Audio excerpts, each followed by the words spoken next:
Please welcome to the program Aunt May from Your Friendly Neighborhood Spider-Man, Kari Wahlgren. Hi. Wow, that was such a fantastic introduction. Thank you. Tip of the hat. I aim to please. I aim to please.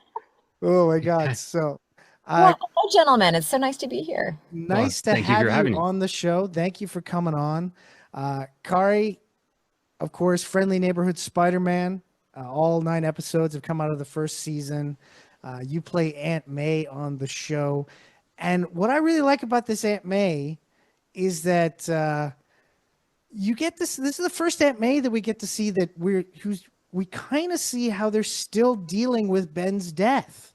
Like usually it's always farther on, Yeah. whereas in this show, there's a lot of times, like she's going through Ben's old stuff and trying to still struggling with the idea of being the only caregiver for Peter and stuff like that. Was that something that you found really interesting about this take on Aunt May?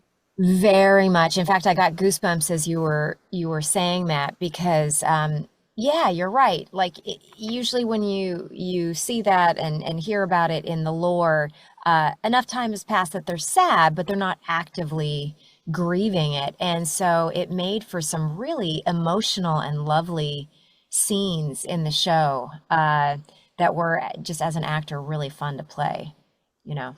Definitely. Yeah, no, and I'm just wondering because I just recently found out that I believe that you had a child not too long ago yourself, Yes, I did. and I'm always curious because I had some friends and how they changed after their children were born, and how they thought about life, how they took jokes even, like things become different. And I'm wondering about yourself now, like with a character like Aunt May compared to say before, before having a child, has that changed your outlook on your performances in a really significant way? 100%, 100%. There's this whole level of emotions that you just tap into like this, that before, you could get there, obviously, uh, but now, it's just so right there on the surface that you can really be deeply affected by something that you see in a script. And I mean, even just as a person, like I can't read certain things or watch certain things on TV uh, because they're too upsetting now as a parent.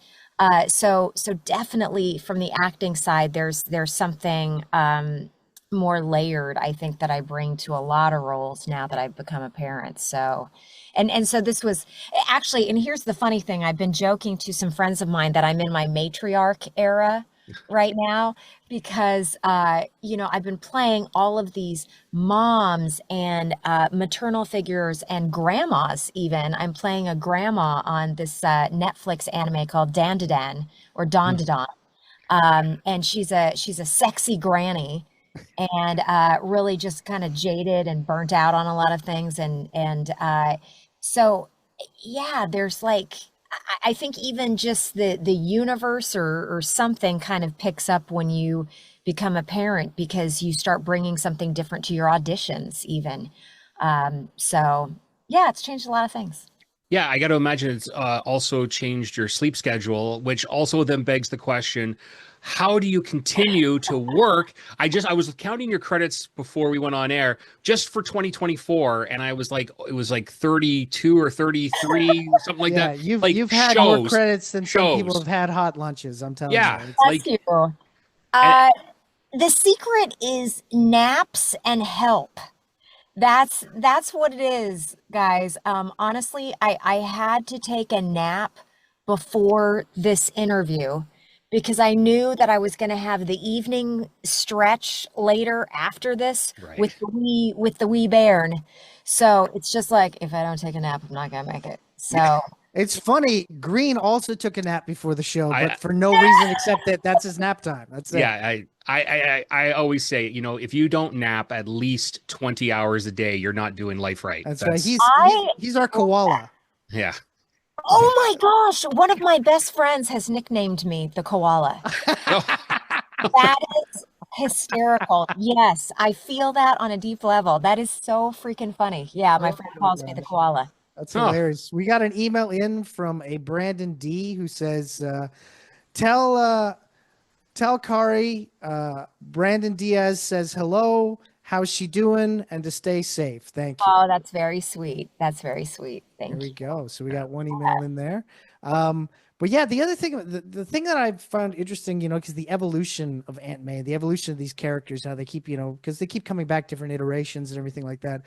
That now, because we've kind of aged the character down to very much like because Marissa Tomei and then this version of Aunt May, that now we're really focusing on like the New Yorker side of Yeah. Aunt May. Like yours is very much like a Queens type accent, which in previous iterations they didn't really think about that, but now it's like they've really honed in on that. Was that something you really had a lot of fun with? It really was. And I think Marissa Tomei kind of like kicked in the door with that. So she kind of paved the way that we could explore that a little bit. And yeah, it's kind of interesting because it gives her such a different dynamic as they've been aging her down in these different iterations of it, because she's such an iconic character in the universe.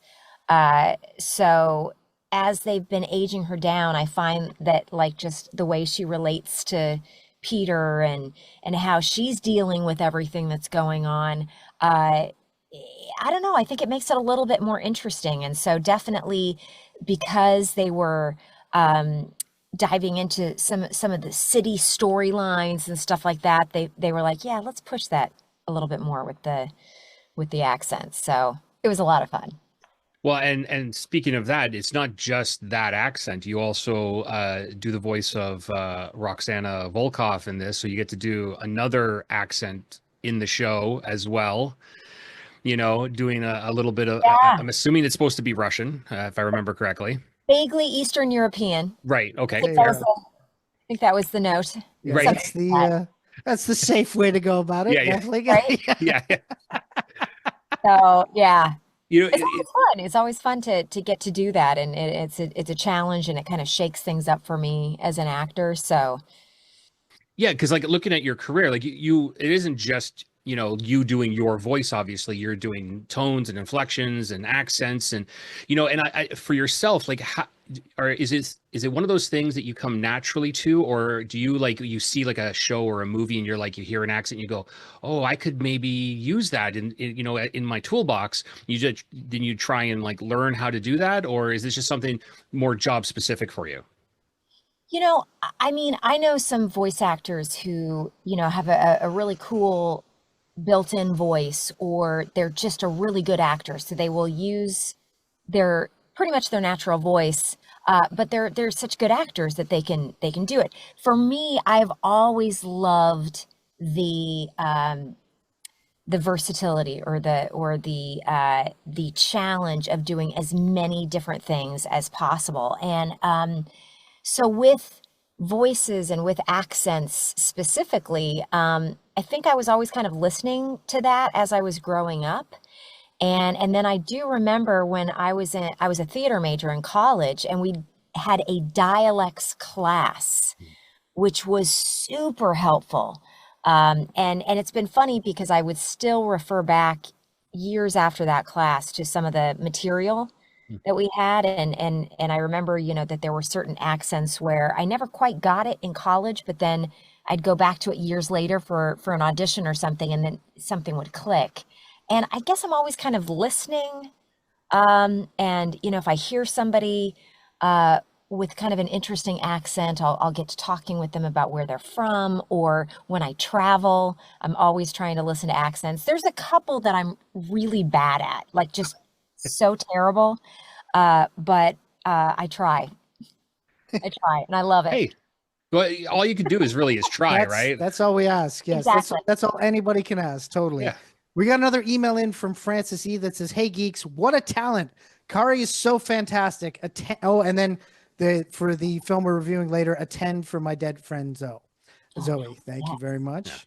But yeah, the one thing I do want to bring up about you're again the amount of credits you have and all that sort of stuff is that to the point that it's like this isn't even like your second go round with the Spider-Man universe. This is like your fourth go round with the Spider-Man universe. You've gotten to Yeah.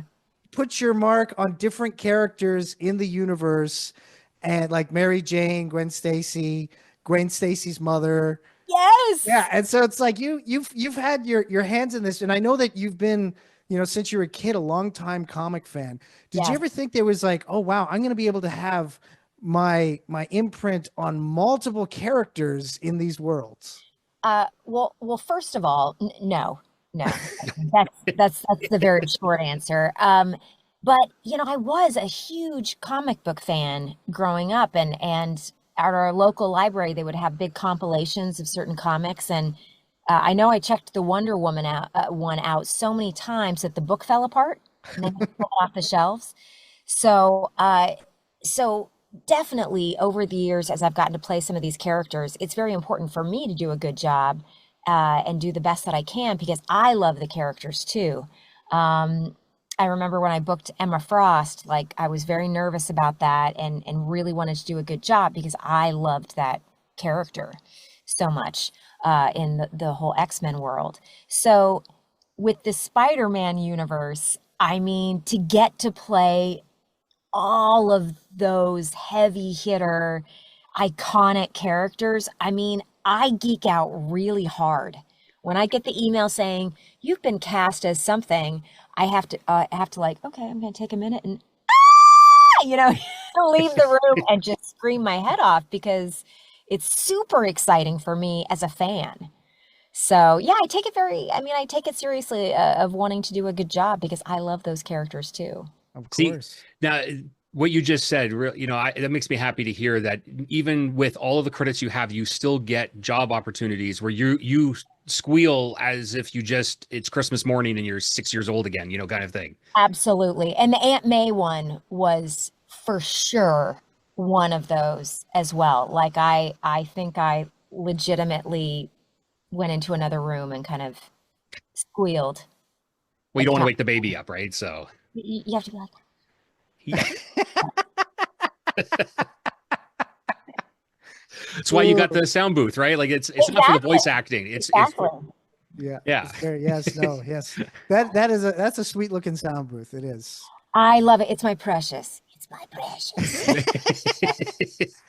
It's I've heard you talk about before that when your child's awake and you're hanging out with it, you bring every inanimate object to life. You give it a voice. I don't know who outed me on that, but this is true. This is true. And so my wee bairn has gotten to the point now where he'll just like point at things and be like, make that one say hello, or I'm walking out there and say this. Bye-bye from the fan, bye-bye from the chair, bye-bye from the pumpkin. So it kind of keeps me on my toes. And actually it's a great new way to discover characters and stuff like that. But I think I'm creating a monster because now my child is doing the voices back. Oh. So I think I'm in trouble. I think I'm creating a well, a new voice actor. Yeah, but that's the thing. You and your husband are both entertainers.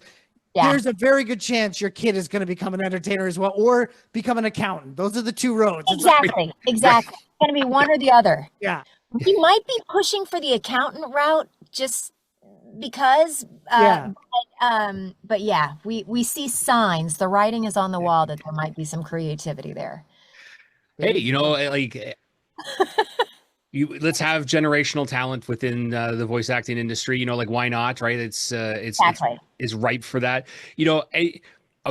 Now looking again, thinking about your career. We've talked tons of credits. You've got tons of voices, and when I look at it, it is amazing to me that you have basically worked on. We're talking about Spider-Man, obviously that largeness of that universe alone, but you've worked on so many different IPs, whether it's animation, video games, whatever, Star Trek, Star Wars, Arcane, Gremlins, Watchmen, like DC stuff, Marvel stuff. You're hitting like pretty much everything. Is there something that you haven't worked on? What's that? Yes, it is. It's Gem and the Holograms.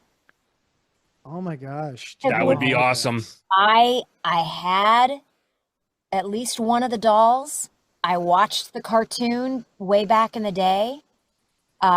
So I'm just like keeping my fingers crossed and manifesting that if they ever do some sort of reboot of Gem and the Holograms, that I can do something, even woman number one.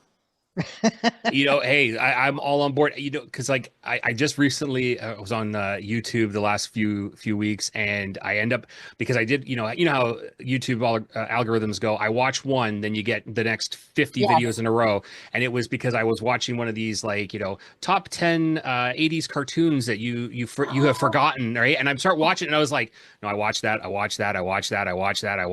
Oh, that one. Okay, one I didn't watch, so I was like, okay, this is new to me, but. That would be super cool. Gem and the Holograms, absolutely. Because I know they had the live action movie, and it just that didn't work. That's fine, but I'm surprised they haven't gone back to animation again. It just seems really ripe for that to come back. Yeah, go ahead. No, I was just saying because you think like they have kept the IP alive through comics and toys, so why not take another shot at the cartoon? Yeah, and clothing. Like if you on a number of retro t-shirt sites, which I may frequent, they still have tons of Gem and the Holograms t-shirts and things like that. So yeah, I just kind of keep hoping that one makes a comeback. But I will say that Masters of the Universe, they did, and She-Ra, right, adjacent. That was a bummer. Like, on the flip side, when there's an IP or something that you really loved growing up, and you're just like, come on, just woman number one or something. I had the Tila dolls. I had all the dolls. I was watching the cartoons and stuff like that. So that was one that got away. That was the one that got away. So Gem and the Holograms, man, come on, universe. And clearly you're making it clear that it doesn't have to be Gem and the Holograms or the Misfits. You just want to be you just want to be in the game. You want to be a part of it. Yeah. I just want to be part of it. Although being one of the Misfits. Oh. Right. Yeah. And they're like, we are the Misfits. Our songs are better. We are. I can listen. If this was a lot longer and we wanted to be bored, I still can sing theme songs. Well, there we go. So the next time we have you on, it's going to be names and dates, but I can still sing the. Hey, well, that's the thing. Next time we'll have you on for a theme song marathon. It'll be great. Ooh, there you go. I'm down for that. Good stuff. Good stuff. But yeah, no, that's definitely it's funny though. The '80s IPs. It feels like none of them will ever die. That was like the time where the IPs for kids really piled on after deregulation and all that sort of stuff, and they've all kind of stuck around in one way or another. I think so too. Well, and I think it was such a creative time. Like, we weren't in the reboot phase. It was right. This is the content that we're putting out. So, and some of them, those show ideas are like looking. I remember them. I know I watched them, but then I'm rewatching like the intros or the songs or some little history about it, and then I'm like reminded of just how insane everything was back then, compared to like just the weirdness. Just so weird. Like we think everything is weird today. Like like a lot, and of course a lot of the anime and things like that. Yeah. Crazy and weird, and but the North American stuff today I don't find as nearly as like bonkers out there. Like, guaranteed the writers and the creators of these things were doing drugs. They had to be. Like, there's no other logic involved in that. I think that you might be right, and I think you may have hit on one of the reasons that anime has surged so much. Because when I first started doing anime, many, my very first role was like 24 years ago. And it was such a niche subculture thing. Yeah. And now you can buy the pajama bottoms at Target with, anime characters on. True. Yeah. It's like exploded. And I think part of it is because anime goes weird. And it tells stories and goes into storylines that I feel like we're a little too straight-laced in the States, or we're like, that's not for cartoons. We're not gonna do that. And Yeah. No, I hear you that. Yes. Anime does take the risks that American animation yeah, doesn't. Yeah, totally. I agree with you on sure. that. But there's still some great stuff out there, including Friendly Neighborhood Spider-Man. People should definitely check it Yeah. out. So all 9 episodes are available on Disney Plus. And you know what? Whatever animated thing you're watching, go check the IMDb. Pretty sure that Kari's name is in the credits, so take a look there. But 100%. yeah. And even on Friendly Neighborhood Spider-Man, I was looking because I'm a big animation fan. I always read the voice credits to make Nice. sure, because I always want to know who the people are, especially the voices I recognize. I thought it really interesting in this that the credit list, you're listed, and some of the other actors as well are listed multiple times. They didn't do the Kari Wahlgren and then the multiple characters. They did Aunt May, and then you're Roxana, and like it's they multiple, and I was like, wow, okay, that's a different way. I've never seen them do that before, because usually it's like the one actor Yeah. and then the 3 or 4 voices in that episode. And a lot Very of times they don't credit you for everything. Like if you right. do a little news reporter, or you do some tiny little thing, they'll credit you for the main role that you do. And us voice actors are like, "Oh, wait, I was pedestrian 3 on the one scene," because we're just like, I did that. But so they've done a nice job of like Totally. Yeah. But I will say you were fantastic as Pedestrian 3. I will say that. Thank you. Yeah. Thank you. Listen, Yeah. I just had to throw that out there. My work with Stellar. Oh, Yeah. it's stellar. Nobody pedestrians like you pedestrian, definitely. So, Kari, thank you so much for coming on the program, and we'd love to have you back again sometime soon. Thank you guys so much. Have a great one. Have You a good too. one. Thanks a lot.